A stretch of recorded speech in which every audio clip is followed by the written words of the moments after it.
Invite a Budget Blinds style consultant to show you how to transform your rooms just by changing your window coverings. Canada's #1 choice for window coverings. Visit budgetblinds.ca today.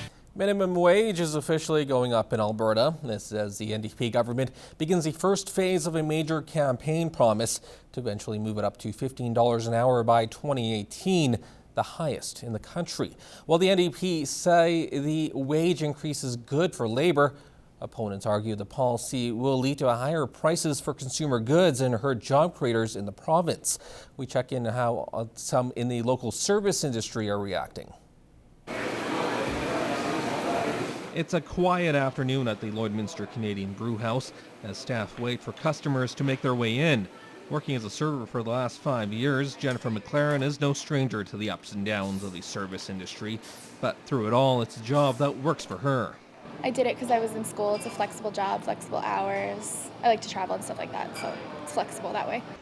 A job that'll come with a pay raise soon, as the Alberta NDP has announced the first step in their minimum wage plan. We see minimum wage as one of many components of an overall provincial social and economic policy strategy. The current minimum wage sits at $10.20, and as of October 1st, it will go up $1 to $11.20. Liquor servers will also see a pay raise of $1.50 an hour, increasing their wage from $9.20 to $10.70. Ultimately, the government plans to get rid of the separate liquor server wage by 2016 and have minimum wage employees make $15 an hour by 2018, the highest in the country. How's it going, folks? Grab a seat wherever you like. While it may be too early to say how the service industry will react, co-owner of the Canadian Brewhouse, Tyler Harvey, says price increases could be in the future at bars and restaurants.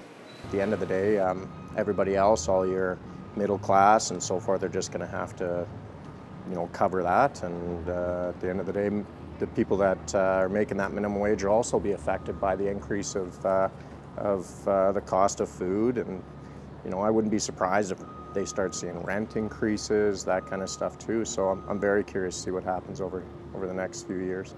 While some business owners on the Alberta side may be concerned about what the wage increase will mean for them at the end of the day, economists in the province are split. What I found over time is, in my research, is that the studies and the reports has been kind of a mixed bag. Some will say there's been positive impacts, and others that there has been negative, but nothing conclusive. So we'll kind of have to see, play the waiting game and see what happens. Back at the Brewhouse, it's back to work for McLaren. And while she's content with her wage at the moment, she says she wouldn't mind seeing extra funds in her bank account at the end of the day. I think it's a good thing. It's always a good thing to get more money, so it's definitely good. Well, Canada turns 148 tomorrow, and there is no better way to start off July than with a bang at Bette Miller Park this year. Organizers are adding a few more activities based on feedback from the public.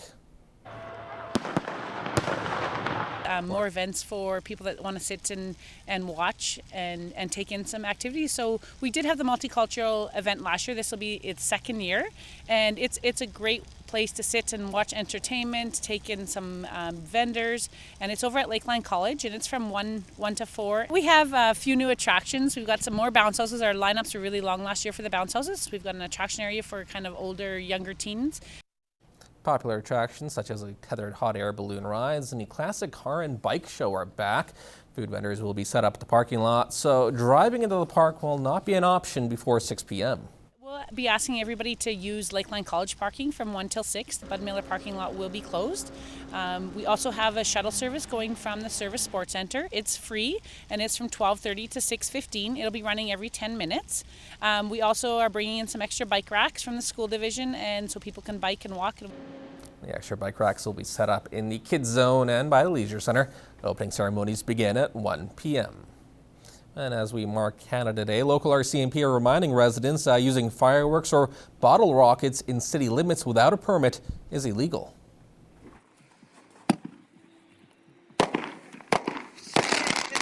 In the dry weather, I mean, that would definitely start a fire with all those sparks being that low. Rather than shooting off your own fireworks like the kids in this video, RCMP advised following this boxer's lead. You want to shoot fireworks?